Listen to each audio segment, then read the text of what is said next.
नमस्कार भाई, welcome back to my YouTube channel. मैं प्रवीण, मैं आपको हेयर ट्रांसप्लांट की जर्नी इस चैनल पर शेयर करते आया हूं। आज मैं आदित्य भाई का जो हेयर ट्रांसप्लांट हुआ था उनका रिजल्ट लेकर आया हूं। पूरा 1 साल कंप्लीट होने पर इनकी क्या कंडीशन होती है तो इस बारे में हम पूरी चर्चा करते हैं। सबसे पहले इनको समझ लेते हैं कि इनको कितना ग्राफ्ट आया था, किस मेथड से इन्होंने अपना हेयर ट्रांसप्लांट कराया। आदित्य चंदेलिया इनका नाम है। 3000 इनको ग्राफ्ट आए थे। जो ग्रेड ऑफ पार्टनेस होता है इसका मैंने वीडियो और भी डाल के रखे हैं, या आपको नहीं पता है तो आई बटन पर आप क्लिक करके इस वीडियो को आप देख सकते हैं कि ग्रेड ऑफ बर्डनेस कितना आएगा, आपका कितना मतलब कि कितने एरिया में और कितना ग्राफ्ट आना, उस पर हमने कैलकुलेशन करना सिखाया है। ठीक है, तो इनका 4 अप्रैल 2023 को इनकी सर्जरी हुई थी। अब तो लगभग उनको बहुत ज्यादा टाइम भी हो गया, मतलब अप्रैल के बाद मई और जून, मतलब 12 महीने के आसपास पूरा कंप्लीट हो चुका है। तो ये समझ लो कि इसको हमने एक एवरेज 11 मंथ मान के चलो। ठीक है, इनका FUEE टेक्निक से अब इनका हेयर ट्रांसप्लांट हुआ है। जैसे कि इनका कॉस्ट, जैसे अगर हम माने कि 3000 ग्राफ्ट, जैसे आपको अगर 3000 ग्राफ्ट की रिक्वायरमेंट है, ठीक है, और आप किस क्लिनिक से अपना हेयर ट्रांसप्लांट कराते हो, क्लिनिक में डॉक्टर को कितना नॉलेज है, किस क्लिनिक को चूज कर रहे हो, उस पर डिपेंड करता है। आप यदि अपना ट्रांसप्लांट किसी टेक्नीशियन से करा लेते हो तो वो 10 रुपए लेगा, 10 रुपए पर ग्राफ्ट के हिसाब से, तो वो तो पूरा 30,000 रुपए लेकर आपका यही वाला ट्रांसप्लांट कर देगा। बाकी रिजल्ट पर डिपेंड करता है। और एक बात मुझे याद आती है कि जब मैंने अपना हेयर ट्रांसप्लांट कराया था तो एक मेरा दोस्त है, उसने भी अपना हेयर ट्रांसप्लांट कराया था। उसका उसने किसी और क्लिनिक से कराया, ठीक है, क्योंकि उसको वो क्लिनिक ठीक लग रहा था और मुझे जो लग रहा था मैंने वहां से कराया। ठीक है, दोनों में क्या फर्क रहा कि मैं उनको भी किसी दिन कैमरे के सामने लेकर आऊंगा, तो उनका रिजल्ट बहुत गड़बड़ हो गया है और अभी मेरा ठीक है। मैं जब उनका पूरा ठीक कराऊंगा, उनका करेक्शन कराऊंगा, तो मैं आपको वीडियो वो शेयर करूंगा। ठीक है, इसमें आप देखिए कि जैसे कि मैंने जो कराया था 20 रुपीज पर ग्राफ्ट के हिसाब से, ये सफिशियंट चार्ज है, बहुत अच्छा चार्ज है। तो इसमें पूरा 60,000 आपका खर्च आ जाएगा। ठीक है, और इसके अलावा जैसे PRP की बात करें तो एक क्लिनिक में जैसे PRP का चार्ज होता है 3000। ठीक है, एक सही क्लिनिक का माना जाए। यदि आप किसी एडवांस क्लिनिक में जाते हो या जहां से सेलिब्रिटी अपना ट्रांसप्लांट करा रहे हैं, तो वो तो इसी PRP का 10-10 हजार रुपए ले रहे हैं। ठीक है, होना वही काम है, बस करने की टेक्निक सही हो। यदि आप 3 PRP लेते हो तो 9,000 आपका टोटल इसमें खर्च आ जाएगा।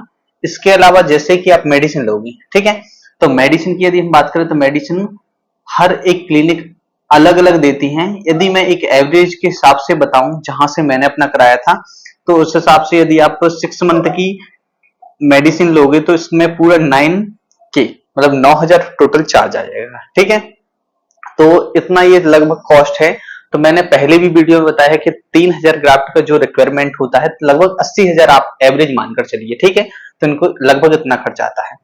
अब डिपेंड ये करता है कि जैसे कि हेयर ट्रांसप्लांट में जो 3 चीजें होती हैं मेनली, जैसे पहला एक्सट्रैक्शन होता है, एक होता है स्लिट मेकिंग और एक होता है इम्प्लांटिंग। ठीक है, तो यदि एक्सट्रैक्शन की बात करें, ये जो हमारा डोनर एरिया है, यहाँ से ग्राफ्ट को निकाला जाता है। जैसे कि डॉक्टर इतना मार्क कर लेते हैं और मार्क करने के बाद जो हमारा सेफ जोन होता है, इस सेफ जोन से हमारे ग्राफ्ट को इस मशीन के द्वारा, ठीक है, इसमें अलग अलग पंच होती है, मैंने एक वीडियो बनाया है उसको भी आप देख लेना। तो इससे ग्राफ्ट को निकाला जाता है और ग्राफ्ट को निकालने के बाद ये स्लिट दिख रहे हैं, ये छोटे छोटे छेद हैं। ठीक है, इस पर एक कोई लिक्विड का इस्तेमाल करते हैं जिससे ये होल्स बाद में दिखें। ठीक है, तो ये छेद करने के बाद उसमें कुछ लगा देते हैं जिससे क्या होता है कि ये दिखने लगते हैं। तो इनको अब स्लिट करने की क्या होती है, एक तो ये वाली जो सफायर ब्लेड होती है, एक ये वाली ब्लेड होती है, इसके अलावा एक नॉर्मल निडल होती है। ठीक है, इन 3 टाइप के अलग अलग इंस्ट्रूमेंट होते हैं, इनसे स्लिट बनाई जाती है। स्लिट बनाने के बाद क्या होता है कि आपकी ग्राफ्ट को लगाते हैं। तो ग्राफ्ट को लगाने की एक होती है ये इम्प्लांटिंग के लिए इसका इस्तेमाल करते हैं, एक नॉर्मल चिमटी का इस्तेमाल करते हैं। ठीक है, तो जैसे ही इनका जो आदित्य भाई का है, तो यहाँ से इनका एक्सट्रैक्शन हुआ, यहाँ पर स्लिट मेकिंग बनी है। इसमें आप एक चीज नोटिस करना, देखो नेचुरली बनाने के लिए डायरेक्ट उन्होंने ऐसे ऐसे ग्राफ्ट को नहीं लगाया, इन्होंने क्या किया, नेचुरली बनाने के लिए थोड़ा आगे थोड़ा पीछे इस टाइप से स्लिट को बनाया। इससे क्या होता है कि जो हमारी हेयर लाइन होती है वो थोड़ी नेचुरली दिखे। यदि वो क्या करेंगे कि बिल्कुल स्ट्रेट बना देंगे सीधा, तो वो एक आर्टिफिशियल टाइप से लगेगा, जैसे हमने बिग लगा लिया हो या हमारे ग्राफ्ट कुछ अलग तरीके से चिपकाए गए हैं। ठीक है, तो ऐसा कुछ ना लगे। तो डॉक्टर की एक खुद की इंटेलिजेंसी होती है और उनकी खुद की एक क्या होती है, टेक्निक होती है कि जिस तरीके से उनको ट्रांसप्लांट करना है, तो वो क्या करते हैं, जिगजैग टाइप से इस हेयर लाइन को बनाते हैं और फिर उसके बाद आपका जो यहाँ पर ग्राफ्ट को लगाते हैं। ठीक है, तो ये सब क्या किस पर डिपेंड करता है, डॉक्टर पर। मैं डॉक्टर के लिए इसलिए बार बार बोलता हूं, यदि आप क्लिनिक को गलत चूज करोगे तो इसमें आपका ट्रांसप्लांट बिल्कुल 100% है कि फेल हो जाएगा। ठीक है, जो लोग सीख रहे हैं उनसे आप अपना प्रैक्टिकल कराना चाहते हो तो करा सकते हो। ठीक है, अब यदि इनकी बात करें कि सर्जरी के पहले, तो सर्जरी के पहले भाई का ये इतना जैसे ये डोनर एरिया इनका, तो डोनर एरिया काफी अच्छा दिख रहा है। इनकी रिक्वायरमेंट क्या लग रही है, तो यहाँ से कुछ इतनी ही बस हेयर लाइन लगभग इतनी ही आएगी। ठीक है, उसके बाद देखो इनकी हेयर लाइन को भी बनाया गया, तो वो अभी देखते हैं। तो ये पहली कंडीशन थी, और हेयर लाइन बनाने के बाद देखो इस तरीके से इनकी हेयर लाइन को पहले ड्रॉ किया गया, प्रॉपर मेजरमेंट किया जाता है, प्रॉपर तरीके से देखा जाता है, फिर उसके बाद ही हेयर लाइन बनाई जाती है। और फिर इसके बाद क्या होता है कि इनके हेयर को ट्रिम कर दिया जाता है। इसमें देखो मार्क किया गया है कि इतना एरिया है, इतने एरिया में तो ग्राफ्ट है, तो यहाँ नहीं लगाना है। तो यहाँ पर ये पूरा जो एरिया है यहाँ पर ग्राफ्ट को लगाना है। यहाँ पर कुछ ग्राफ्ट है तो इसको भी अलग से मार्क कर दिया कि यहाँ पर कुछ है तो थोड़ा दूर दूर लगाना है इस जगह पर। ठीक है, तो पहले से मैं आपको बता दूं कि यदि आप ट्रांसप्लांट कराने का प्लान कर रहे हो तो पहले से हेयर को ट्रिम करा के नहीं आना, क्योंकि डॉक्टर को पता नहीं चलता कि यहाँ पर आपकी डेंसिटी कैसी है और यहाँ पर कैसी है। ठीक है, तो इसको भी आपको देखना है। और जो डॉक्टर ये डिसाइड करते हैं डोनर एरिया, तो ये भी एक बहुत ज्यादा इंटेलिजेंसी होती है। इसमें डॉक्टर अपना दिमाग लगाते हैं, जो अपना एक्सपीरियंस करते हैं उस हिसाब से इसको ही डिसाइड करते हैं। नहीं तो आपने देखा होगा किसी किसी का इतना ज्यादा बाल झड़ा होता है, इतना इतना एरिया बस बचा होता है, इतना वाला। ठीक है, यहां तक का चला गया होता है। तो ये सब डॉक्टर डिसाइड करते, देखते हैं, नोटिस करते हैं कि आखिर इनका बॉल्डनेस कैसा जा रहा है, कितना, कहां पर इनके बाल थिन है, कहां पर थिक है, तो ये चीजें सब नोटिस की जाती हैं। तो ये सब डॉक्टर पर डिपेंड करता है। इसके बाद जैसे इनकी सर्जरी होती है तो कुछ इस तरीके से दिखते हैं, और ये जो ग्राफ्ट दिख रहे हैं तो ये कोई डरावने नहीं है। इसमें अपन एक एग्जाम्पल देख सकते हैं कि यदि आप एक चींटी को देखोगे तो कोई डर नहीं लगेगा, और बहुत सारी चींटियां इकट्ठी हो जाए तो देखो ऐसी दिखेंगी जैसे ये दिख रहा है।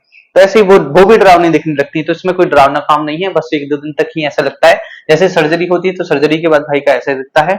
और यहाँ पर देखिए कि ये डोनर एरिया, यहाँ पर कुछ लगा नहीं है कि यहाँ पर उन्होंने पट्टी करके रखी हो। तो सर्जरी के तुरंत बाद ये सब फोटो खींच दी जाती है, कोई अलग से ऐसा डरावना नहीं होता, बस छोटा छोटा ऐसे लगता है जैसे बहुत ज्यादा उस जगह पर मार्क कर दिए गए हों। ठीक है, यहाँ पर देखो कि एक दिन बाद, सर्जरी के एक दिन बाद जब ये घाव सूख जाते हैं तो देखो ऐसे दिख रहा था। ठीक है, ऐसे दिख रहा था। इसके बाद जैसे ही 40 दिन होते हैं तो 40 दिन में क्या होता है कि सर्जरी के बाद से लेके 40 दिन तक हमारा एक शेडिंग फेज चलता है, 1.5 महीने तक। ठीक है, मैंने पिछले वीडियो में बताया था। तो 1.5 महीने तक देखो भाई का ट्रांसप्लांट इतना एरिया हुआ था, देखो इतना। तो अब क्या है, शेडिंग फेज में क्या होता है, ये सारे बाल झड़ जाते हैं। वो क्यों झड़ जाती है, ये सारे कारण मैंने पिछले वीडियो में बता के रखे हैं, आप उस वीडियो पर जाके देख सकते हो। ठीक है, और इनका देखिए 40 दिन बाद जो डोनर एरिया जहां से ग्राफ्ट निकाले गए थे कितना नॉर्मल है, मतलब यहाँ की कोई टेंशन लेने की बात नहीं होती है। देखिए उस पुरानी वाली फोटो में कि यहाँ पर देखो कैसा था, और इसके बाद डोनर एरिया में यहाँ पर क्या कंडीशन हो जाती है, तो दोनों आपको समझ में आ रही होंगी। ठीक है, अब जैसे ही सर्जरी के पहले ये हाल था, 6 मंथ बाद क्या है, ये उनकी कंडीशन है अभी। ठीक है, और फिर इसके बाद इनका रिजल्ट कितना अच्छा आ चुका है, पूरा 11 महीने इनको लगे। ठीक है, 11 महीने बाद इनकी कंडीशन कुछ इस तरीके से हो जाती है। और इसके बाद जो हम डोनर एरिया की बात करें तो डोनर एरिया देखिए इनका पहले ऐसा था, फिर इसके बाद बीच में सर्जरी के बाद ये कंडीशन थी, फिर इसके बाद देखिए कि 11 महीने बाद उनका सेम टू सेम, कोई अंतर आया क्या?